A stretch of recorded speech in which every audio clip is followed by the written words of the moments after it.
அடுத்து அமைய இருக்கும் திமுக ஆட்சியிலும் வளர்ச்சி திட்ட பணிகள் தொடரும் என கரூர் தொகுதி திமுக வேட்பாளர் ஆசி தியாகராஜன் தெரிவித்துள்ளார்.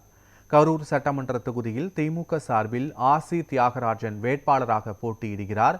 இவரை ஆதரித்து கரூர் காதப்பாறை ஊராட்சி பகுதியில் உள்ள அருகம்பாளையம், செம்மலர் நகர், காந்தி நகர் உள்ளிட்ட இடங்களில் தேர்தல் பொறுப்பாளர் அசோக்குமார் கலந்து கொண்டு வாக்கு சேகரித்தார்.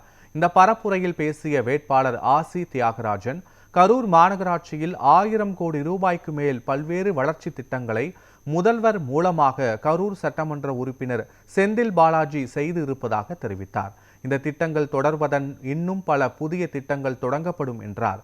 செந்தில் பாலாஜி வழியில் தொடர்ந்து தானும் உழைப்பேன் என்றும் அவர் கூறியுள்ளார்.